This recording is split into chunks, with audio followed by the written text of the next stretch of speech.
I am professor L V Gaikwad. बघा, मी प्राध्यापक L V Gaikwad आहे. आज आपण अडॅम्स कर्स ही जी W.B. ईट्सने कविता लिहिलेली आहे तिचं क्रिटिकल ॲनालिसिस करूया, तिला शिकूया. सर्वप्रथम आपण ह्या कवितेचं इंट्रोडक्शन पाहू. इंट्रोडक्शन म्हणजे परिचय. या परिचयामध्ये असं म्हटलं आहे की the fruit of the knowledge, the fruit of the knowledge म्हणजे ज्ञानाचं फळ. The fruit of the knowledge tree. बघा, ह्या कवितेमध्ये असं दाखवलेलं आहे की तिथे एक ज्ञानाचं झाड आहे आणि त्या झाडावर एक फळ आहे, म्हणून त्याला म्हटलं आहे ज्ञानाचं फळ. The fruit of the knowledge tree म्हणजे ज्ञानाच्या झाडाचं म्हणजे कल्पवृक्षाचं एक फळ वॉज फॉरबिडन, मनाई केलेलं होतं, टू ईट, खायला. म्हणजे खाण्यासाठी हे फळ मनाई केलेलं होतं, म्हणजे हे फळ खाऊ नका असं ईश्वरानं सांगितलेलं होतं ईडन गार्डनमध्ये. त्या ठिकाणी अडॅम, यू हे दोघं होते. परंतु कथा अशी आहे की ह्या दोघांपैकी स्त्री ही ऐकत नसते. स्त्री हे तिच्या मनाचं चालू देत असते आणि म्हणून मग त्या यूने ती फसली, त्या सट्यांच्या आकर्षणामध्ये, जादूमध्ये ती फसली आणि तिने ते फळ खाल्लं. आणि अशा प्रकारे मग हे ज्ञानाचं मना केलेलं फळ खाल्लं गेलं आणि मग पुढे त्यांना ईश्वराने पृथ्वीवर फेकलं.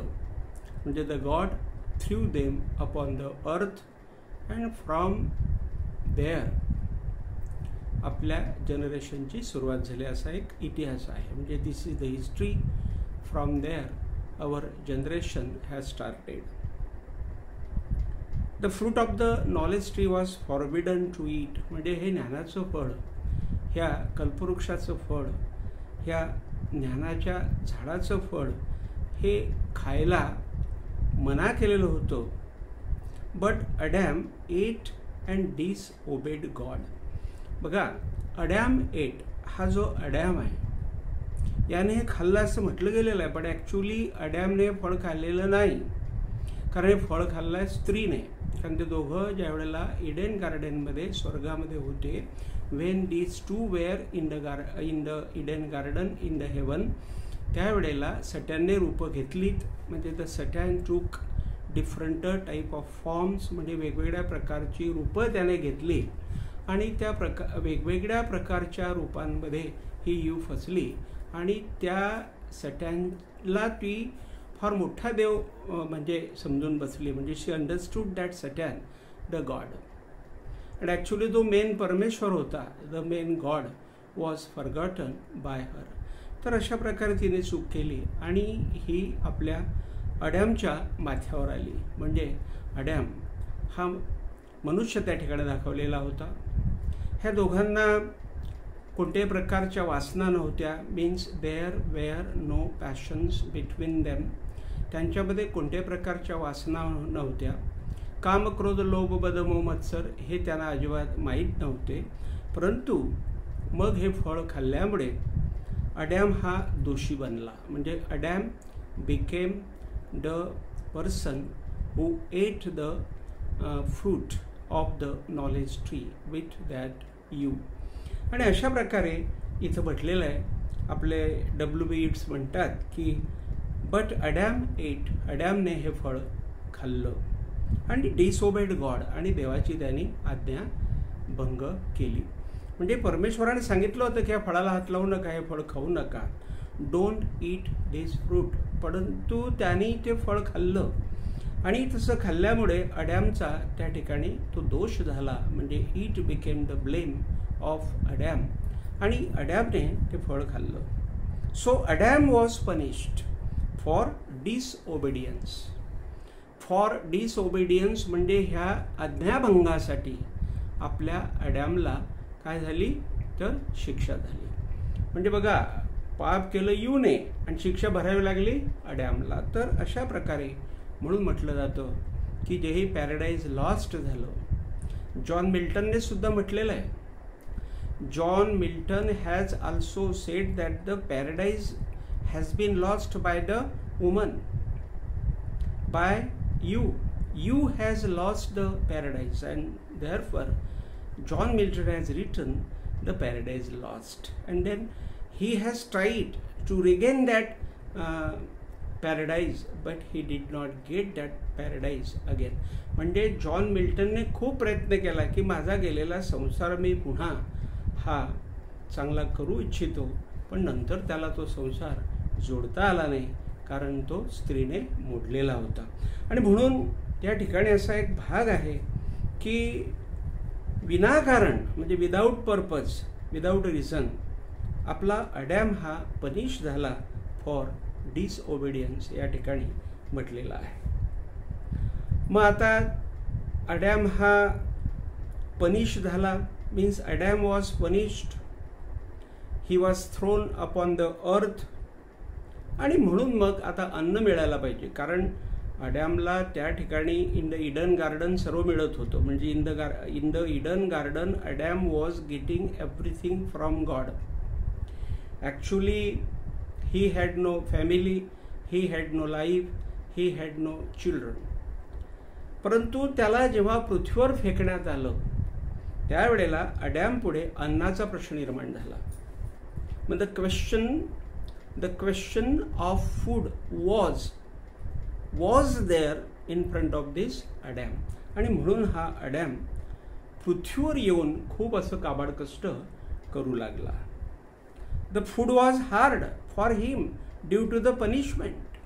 बघा, ड्यू टू द पनिशमेंट म्हणजे शिक्षेच्या मुळे the food was hard for him, म्हणजे अन्न हे त्याच्यासाठी फार कठीण झालेलं होतं. म्हणजे त्याला शिक्षा झालेली होती, पृथ्वीवर फेकण्यात आलेलं होतं. ती शिक्षासुद्धा मेंटली त्याच्या डोक्यामध्ये होती. म्हणजे ती शिक्षा त्याला जी झालेली होती त्या शिक्षेचा त्याच्यावर सायकोलॉजिकली परिणाम झालेला होता. म्हणजे there was the effect psychology on the mind of him. आणि तो एक परिणाम. आणि आता पृथ्वीवर फेकल्यामुळे पृथ्वीवर अन्न पाहिजे, मुलं होतील, आणि त्या मुलांना पोसण्यासाठी आपल्याला संसार उभा करावा लागेल. ह्या सगळ्या गोष्टी तिथं आल्या. म्हणजे these things came or stood up before this Adam. आणि अडॅमच्या समोर ह्या सगळ्या गोष्टी उभ्या राहिल्या. आणि म्हणून ह्या सगळ्या गोष्टींसाठी आपल्या अडॅमला खूप अशी मेहनत करावी लागली. म्हणजे अन्नासाठी, अन्न मिळवण्यासाठी, अन्न शोधण्यासाठी मग त्याला खूप मेहनत करावी लागली. म्हणजे Adam worked hard to get food, to find out food, to search food, अशी ही या ठिकाणी प्रस्तावना आहे. कवितेची आधी ओळख आहे. द फूड वॉज हार्ड, ते सहज काही त्याला मिळत नव्हतं. आणि म्हणून you try to keep her beauty. आणि ही यू काय करत होती, फक्त आपलं सौंदर्य कसं सांभाळता येईल एवढंच फक्त ती करत होती. ती कोणत्याही प्रकारचं अन्न गोळा करण्याचं काम करत नव्हती. ती फक्त आपलं सौंदर्य कसं आपल्याला सांभाळता येईल या सौंदर्यासाठी ती फक्त झटत होती. यावरून असं दिसतं, म्हणजे we understood or we can understand or we understand that the woman lives only for beauty. She thinks of the beauty but she does not think of the life or family more. That is the thing which here W.B. Yeats wants to say. आणि म्हणून इथं you try to keep her beauty म्हणजे आपल्या यूने फक्त तिचं सौंदर्य सांभाळण्यासाठी प्रयत्न केले. आणि आपल्या अडॅमने मात्र अन्न कसं गोळा करता येईल, आता मुलांना आपल्याला फॅमिली असेल त्या फॅमिलीला कसं आपल्याला पोचता येईल, ह्या सगळ्या विवंचनेमध्ये तो नेहमी असायचा. आता दुसरा मुद्दा आपण या ठिकाणी हा घेतलेला आहे की बॉडी ऑफ द पोएम, म्हणजे कवितेची बॉडी. बॉडी म्हणजे काय, तर आपण कवितेचं पूर्ण content, the content of the poem, हे आपण आता अभ्यासणार आहोत. हे याच्यामध्ये असं आहे बघा, W.B. Yeats was disappointed of his love for Mordaunt. Actually Mordaunt he W.B. Yeatsची प्रेमिका होती. तिच्या प्रेमामुळे तो मुळातच डिसअपॉइंटेड होता, नाराज होता, निराश होता. आणि या सगळ्या गोष्टी असल्यामुळे त्याने त्या वैफल्यामधून ही कविता लिहिलेली आहे. म्हणजे W.B. Yeats has written this poem through the disappointment of his beloved, for his beloved, and her name is Mordaunt. म्हणजे मॉडगॉन हे तिचं नाव आहे आणि ह्या मॉडगॉनच्या वैफल्यातून त्याने कविता लिहिली आहे असं आपल्याला ठिकाणी सांगता येईल. सो ही कंपोज दिस पोएम, आणि म्हणूनच ही कविता त्याने कंपोज केलेली आहे कारण त्याला हे आवडलेलं आहे. कारण त्याच्या जीवनात ॲक्च्युली ऑटोबायोग्राफी अशा प्रकारे घडलेली आहे आणि म्हणून त्याने हा विषय या ठिकाणी निवडलेला आहे. This is not the love poem actually, आणि म्हणून ह्या कवितेला आपल्याला लव्ह पोएम ॲक्च्युली म्हणता येणार नाही. कारण लव्ह पोएम म्हणजे काय तर ज्याच्यामध्ये ज्याच्यामध्ये पूर्णपणे म्हणजे कम्प्लिटली ज्याच्यामध्ये रोमांस असतो, ज्या ठिकाणी खूप रोमांस आहे, ज्या ठिकाणी खूप फ्रीडम आहे, ज्या ठिकाणी खूप अत्यानंद आहे, त्याला आपण लव्ह पोएम म्हणू शकू. आता इथं कशी काय लव्ह पोएम आपल्याला म्हणता येईल कारण ह्या मॉडगॉनने आपल्या W.B. Yeatsचं जे प्रेम आहे ते नाकारलेलं आहे. म्हणजे the love of W.B. Yeats has been denied by Maud Gonne, आणि म्हणून ही कविता ॲक्च्युली लव्ह पोएम होऊ शकत नाही असं या ठिकाणी आपल्याला सांगता येईल. He talks here about men, women and poetry, आणि म्हणून हा प्रेमाविषयी न बोलता तो या ठिकाणी माणसांविषयी, बायांविषयी आणि कविता कशी असते, कविता कशी बनवतात, how poem is made, how poem is created याविषयी तो बोललेला आहे. बाया कशा असतात, स्त्रिया कशा असतात, विमेन कशा असतात, माणसं कशा असतात, how are the men and how are the women या विषयावर तो या ठिकाणी बोललेला आहे. The poem is based on old testament, जे ओल्ड टेस्टामेंट आपल्या बायबलमधलं आहे त्या ओल्ड टेस्टामेंटवर हे कविता आधारित आहे. आणि ते ओल्ड टेस्टामेंट जे आहे ते इन द फर्स्ट बिब्लिकल मी म्हणेल कॅनन, जे बिब्लिकल कॅनन आहे, तत्व आहे, त्यात पहिल्या तत्वातील जे ओल्ड टेस्टामेंट आहे और टेस्टामेंट आहे त्याच्यावर ही कविता आधारित आहे.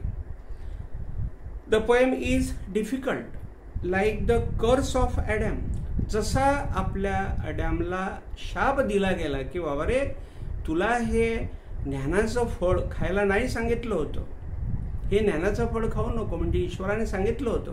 म्हणजे the God had sed him that the fruit of knowledge should not be eaten, हे फळ खाल्लं जाता कामा नये, तू हे फळ खायला नको, तरी त्याने खाल्लं.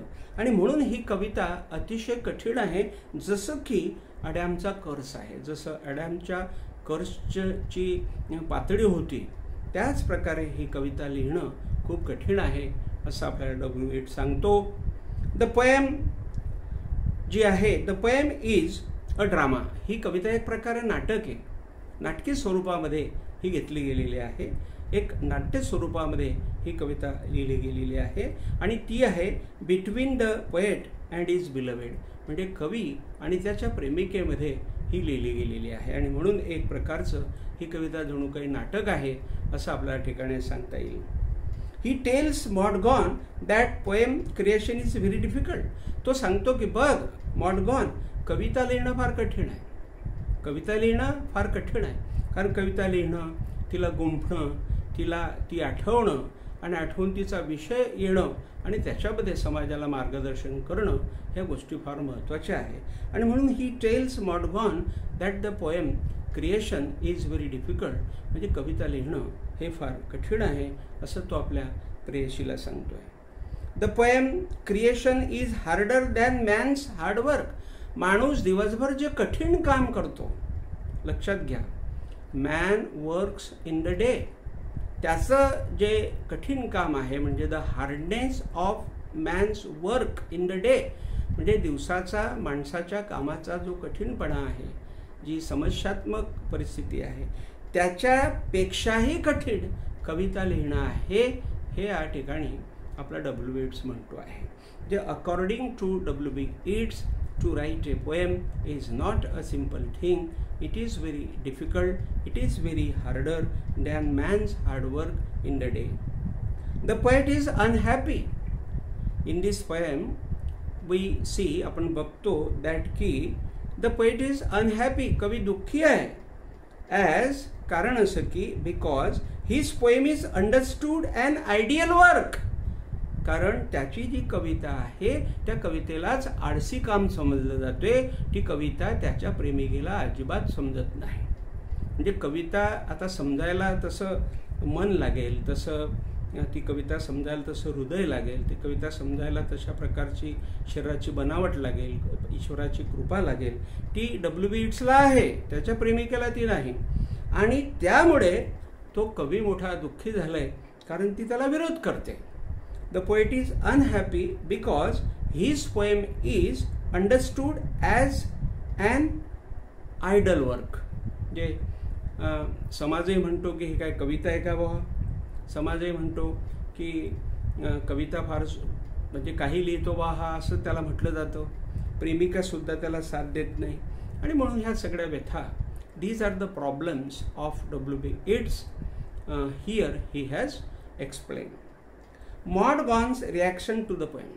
आता हा पुढचा मुद्दा असा मी घेतलेला आहे की मॉड गॉनची काय रिॲक्शन आहे त्या कवितेबद्दलची.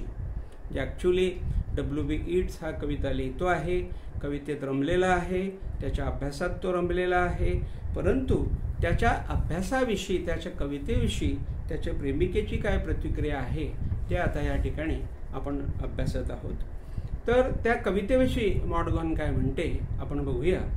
Mordaunt says she hasn't been taught to be beautiful at school. बघा, ती कविता समजून घेण्यासाठी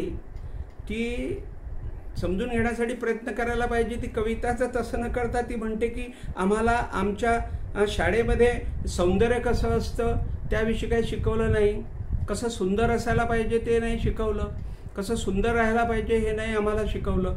म्हणजे या ठिकाणी आपल्या W.B. येट्सला हे दुःख आहे की एक महत्त्वाची गोष्ट म्हणजे जगामध्ये मरावे परी कीर्तिरूपे उरावे असं जे असणार आहे ते कविता असणार आहे, सौंदर्य असणार नाही आहे.